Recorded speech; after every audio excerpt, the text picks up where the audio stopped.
8 games in, I just wanted to compare what was this season compared to last season and see what actually, because a load of people are saying we're not as good this season. Some people are saying we're so much better. And last season, the start of it was so good, but there was a lot wrong with the start of last season, and it seems like a little bit of a purple patch. And we did seem quite open a lot of the times, and that was one of the criticisms. Just every goal was going in, it seemed. So last season, 8 games in, we had 10 points compared to now 13 points. So we're not going to look at standards in the league because that doesn't really matter. We're just looking at comparing to ourselves, because otherwise we're comparing to other teams. 13 points now compared to 10 last season, so 3 extra points, which is always good to have. We've scored 18 goals this season compared to 17 last season, so that's an extra 1 as well. And we've conceded only 9. Last season, 8 games in, 20. Okay, so we think over the whole season, we kept doing that, you're looking at nearly, 80 goals conceded. Compared to this season, you're looking at, about 36, 40 goals. So it is less than half. We're doing well there. Minus 11 goals in that sense. The goal difference as well is 9 compared to minus 3. So plus 12 again. What more do you want, really? So I think when you're looking at those, really good. But then people can say, how about the actual chances? Maybe teams aren't being as clinical, or maybe we're being really clinical compared to last season. But when you're looking at the XG, it's 16.43 this season compared to 15.33 last season. So it's only a 1.1 difference. And you can see that with only the extra goal. However, we are outperforming our XG, which is always a good thing, because that means we are being more clinical. But over the long run, obviously, we want that XG to be higher, because the higher the XG, the more expected we're going to be scoring goals. It's quite obvious with the statement, but some people don't understand the XG. Don't ask. Okay, expected goals against 9.06 this season compared to 15.2 last season. So minus 6.14 as well on there, which is massive. When you can look at it, we conceded 20 goals. We only expect to concede 15.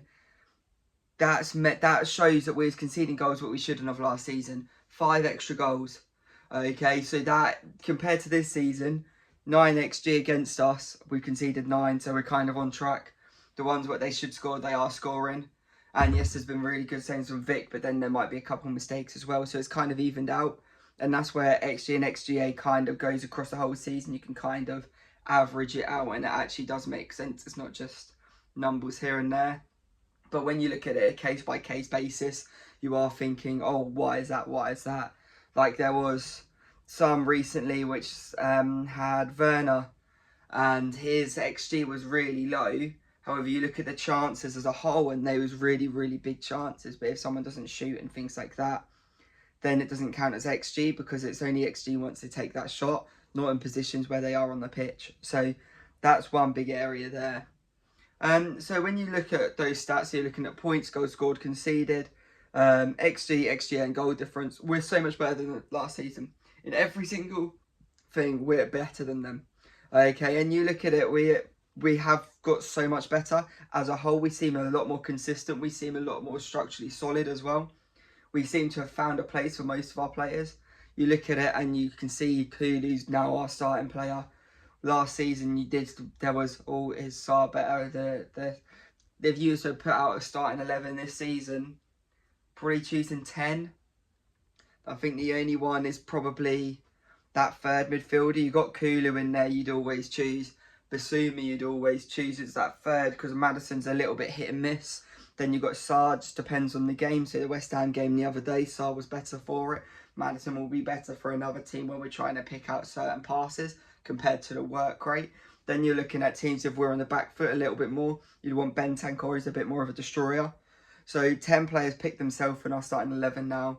And there's only one, but that just depends on what the team we're playing. But all the rest can pretty much cater towards whatever game we're against. So much better. And if you think it's still a really young side, people criticising Udogie at the moment. Udogie is still, I think he's like 22. If we was to buy a 22-year-old and we already had a big left back, you wouldn't expect a lot from him. But you think of the age and you're like, oh, there's so much growth there, and he's already such a good player. he can grow and grow and grow. So people are going a little bit overboard and saying he needs to be dropped, he needs to be dropped. He's growing, he's learning, he's still young. You look on the other side, Porro, there's a lot of issues with Porro, but going forward, really good. Every so often, really good and defensively, but it's a little bit inconsistent, especially finding his man back post crosses is always a thing with Porro. He doesn't know whether to go to the man and help Romero or sit and watch his winger. If you watch the games, he'll always just be drawn towards ball and then leave someone back post. And yes, that works if Johnson gets back, and Johnson does work very well for us, but I think it's coming from the Romero. Romero does seem to get a little bit ball heavy as well, is what I like to say anyway. And he is going towards the ball more than he's leaving his man. Porro's leaving his man to go cover Romero. So then Johnson's having to leave his man and come cover Porro. Then there might be a fullback spare. And that's not great, really. And that's why that is one of the bits when you watch most of our games, that's a vulnerable area. When they're crossing it in from a doggy's side, they might be beating him to a byline, cutting it back, or a deep cross. That is happening quite a lot. And you can see pretty much every other game that sort of happens. So there's big chances every game in that area. But I genuinely think a couple more squad players, and it's another season with our players as well, and we will be insane. Like, I could already see us challenging for all the cups. So you're looking at what's it called now? The Carling Cup, Carabao Cup, then FA Cup, then Europa League. We can win all of those. Our biggest test is going to be City in the next round, but Europa League, the next favourite is Man United. We should be able to smash them. Okay, there's no Champions League dropout, so we are strong favourites and we can beat every team in that competition. If we get past City, you can get to the final. City is one of those which they'll take it serious later on in the competition. But earlier on, Pep's already said he's going to rest his players, especially that he's got Liverpool he's facing up against in the title charge. You've got Arsenal, they've dropped off recently, well, not recently, they've had one bad game really. But they'll still be up there, they'll still be challenging. You've got Chelsea, who ain't no mugs this season, who'll try to take points off of City. There is a lot of teams up there now where Pep has to focus a little bit more on the league. So that Carabao Cup is going to become a little bit less for him. And like he said, he's going to be putting out a second team to rest his players for it. If he does, we don't know. But it is definitely a game that we can win there. So Tottenham can get a treble if everything goes right for us. But yeah. I think next season will be our title charge. I think it's too early in the system so far. I do think we'll win a trophy. I think we'll win 2 this season. I think it will be Carabao Cup and Europa League. I think we'll get to the semis of the FA Cup or quarters of the FA Cup. But I don't think we'll be able to get the whole way in all 3, sadly. But you're looking at that. You're looking at the top 4 teams. I don't think top 4 should be an ambition for us this season. I think it should just be to progress as a club and get more points than last season, because there's so many good teams in there. And I'd prefer to be in the Europa League next season as well. Just because we can win it and we can get some momentum, and then we can also blood more players in and get those squad players some more game time to improve. So then in the league we can put our main players in there. I think the Champions League, yes, it's good financially, but we've got the stadium to help us financially. Then it's also good for players, but Ange doesn't want players who are just joining for the Champions League. So I feel like it'd be more beneficial for us in the long run to get Europa League, get a trophy again. Because if we can get a trophy this season and a trophy next season, class. But saying that, I'm kind of countering my point, because if we win Europa League this season, we're going to the Champions League. So that also, yeah, what an idiot. All right, so why has this season been a lot better than last season? So I think there's been 3 main players, in my opinion. 4 as well. You can kind of say 4. So the main one, everyone's been banging on about him this season, Kulusevski, powerhouse in midfield. Like, last season there was loads of questions, and I was the same as, yes, he's good on the wing, but the only reason he's good on the wing is because he's strong. He's not got that burst of pace. He's got good acceleration, but he's not got a Johnson or an Odegaard pace, or back in the day a Lennon pace where he could go on the byline, go. This one, he's having to touch, and then a little bit of a burst, then find space and shoot across. But it's not that long period, a long burst and run. God, I can't think of words today. But in that middle, powerful, energy working back and forth, box-to-box midfielder pretty much. Picks up in little pockets, plays again.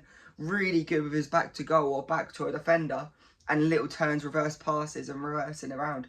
Like, so good, composed around the box. You've seen it pre-season, you've seen it in the league as well. The assists he's getting, the chances he's creating. He's also really good with the next two players, I'm going to say. And he rotates with both of them. And Johnson, because what you'll see is he'll go really wide. Then their midfield will follow him. Then Johnson will come in. And it just creates a lovely rotation in there and creates little half spaces. And in that sense, he can go wide. Johnson comes in and Porro comes in the middle. And it really helps with especially the inverted fullback role. The other person he's rotating with is Solanke. And you'll see Solanke's position is really deep because he'll pick up the space in the pick up ball in half space, battle, and then pass it to Kulu. He can run through.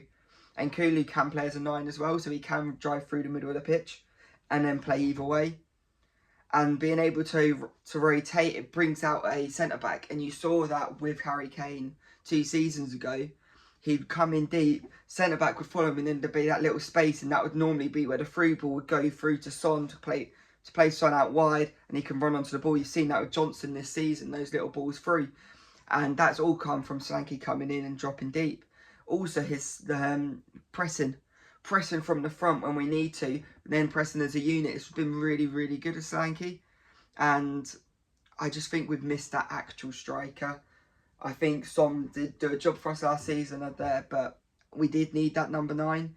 And yes, Richarlison had good points, but wasn't fit enough all the time, couldn't play enough games, and that just created an inconsistency because he'd come back and he'd need a couple games to get back into a rhythm, and it just wasn't working. Then he'd come back, he'd have a couple good games, they'd be injured again, and we need that person. And the reason we're starting to play better, in my opinion, is because it's pretty much the same 11, changing 1 or 2 players each week, and that's been really positive.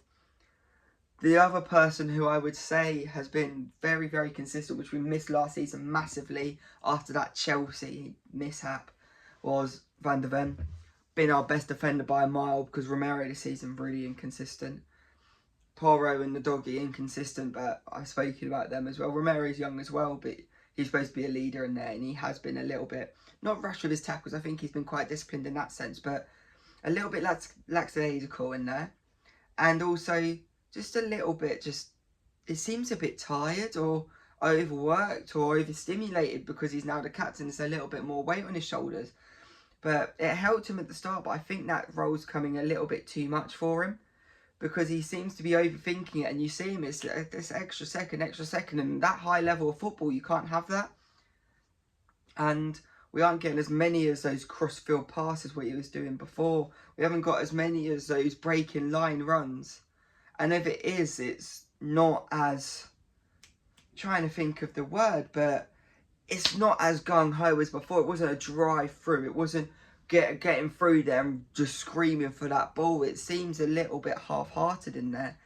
But Van de Ven is already, as we know, those 2 massive goals he's done, breaking through the lines. But there's been a few more of the underlapping runs he gets through when he plays as a fullback, getting up to a byline, things like that. And that pace has enabled Ange to play that high line, so then he can get back. The amount of times he's recovered round or just delayed the attacker, been superb. So I think they're the 4 reasons, with the 3 before are the main ones. But then you could also say Van de Ven, because last season when we missed him, we missed him. I remember we had that game, I think City and Wolves we played, with Davies and Royale at the back. Yeah. Yeah. But I think this season has been so much better. It seems a lot better to watch us. Yes, there's been some anomaly games where it's just not been clicking, but overall I think we've played well. And I think you can see an actual system being in play rather than people just getting forward. I think we can actually see an Ange ball system now. And I think next season we will be able to challenge getting a couple more players in. The players at the moment growing into the team with Doggy and Porro another year under the belt. Romero hopefully finding his form again. Van de Ven a little bit more mature. Basuma carrying on this form. Kulusevski understanding that role more. Maddison hopefully picking up his form. Then you've got Solanke understanding his role. Johnson getting a year older. Odegaard coming back. Brian Hill coming back from loan. Who else we got? Solomon back from loan if he ever wants to play for us again. There's so many players in there. Mikey Moore hopefully breaking into the first team next season. and then hopefully a new left winger and some new players in there here and there, I think next season will be a massive season for us, but after we win 2 trophies this season. Let me know what you think of the season so far. Let me know what you think is going to happen at the end of the season, and I will see you in the next one. Peace.